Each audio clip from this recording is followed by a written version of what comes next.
Hey everybody, I know it's been a while since I've made a YouTube video.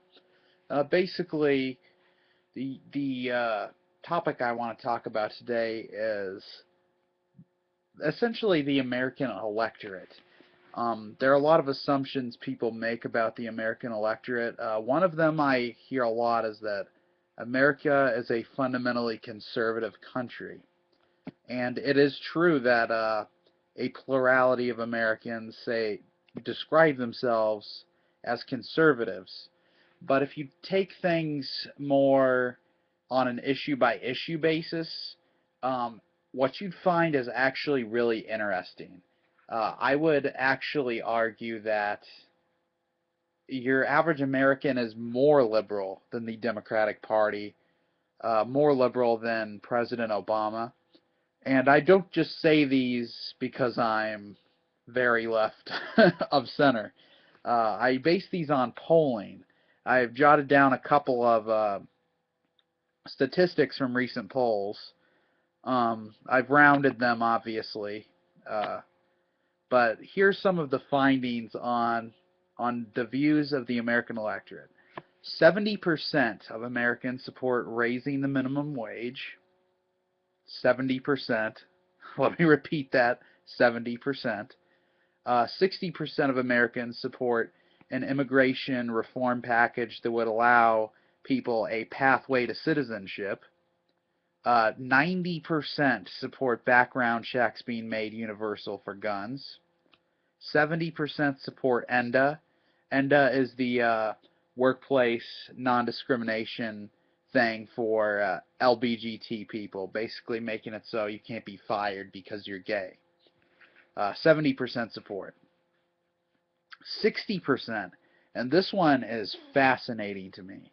This one I do know the actual number. It's 58% of people support the complete legalization of marijuana. The complete legalization of marijuana, which is, I never thought I'd see the day. Well, I did think I'd eventually see the day that public opinion changed on this issue, but I didn't think that day would be in 2013. Yeah, 60% support legalizing marijuana. 80% support medicinal marijuana legalization. 60% support gay marriage. That's rounded up from 55, which is a massive change from just 2004 when it was used all across the country, basically, to get Republicans elected. 70% oppose changes to Social Security and Medicare that would be cuts. This one, I continue to not be surprised by. Most people do not want cuts to the social safety net. Yet that seems to be all Washington wants to talk about. 60% support capping carbon emissions. Capping carbon emissions. The bill put forth by the Democrats and Obama a couple years ago was to cap and trade, so that's actually to the left of the Obama plan, which the Obama plan was taken from the old Republican plan in the early 90s under George H.W. Bush. 60% view Edward Snowden as a whistleblower and not a traitor. And 70% are in favor of ending the war in Afghanistan. So these aren't just slight majorities for these topics. These are things where broad, broad, there's broad support for these. Like, particularly the background checks, 90% support for something is just amazing that really you can make the case with these statistics that we are a liberal country. Um, Certainly more liberal than the government we have now. And by the government, I don't mean specifically Obama. I mean the Congress and Obama.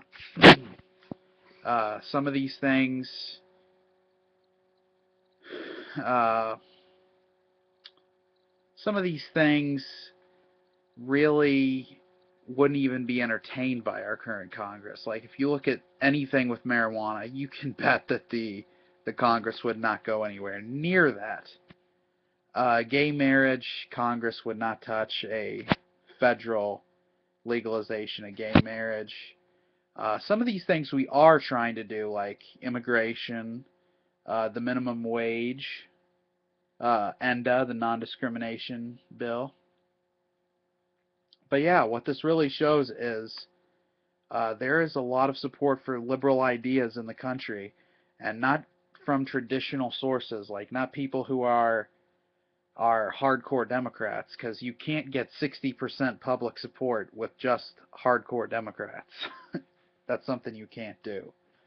And then another thing is, I don't have any statistics, specific statistics, but I've seen a lot of polling that indicates that the most admired politicians in the country are the Clintons, Hillary and Bill Clinton, and the highest approval rating of the Congress of either party, or either leader in the House and Senate of either party, and the presidency, all those approval ratings, Obama actually has the highest approval rating. So basically what this means is America is fine with liberal ideas, admires liberals, and basically what it shows is we are a more liberal country than perhaps you or I would have guessed. And the implications of that are just huge. It's what policies we take, who we elect in 2016, what our national priorities are. Anyway, I am very tired and I'm starting to ramble, but I hope to be making some more videos, more political videos, more gaming videos, more top 10 lists, stuff like that. So everybody keep tuned to this channel. Keep tuned.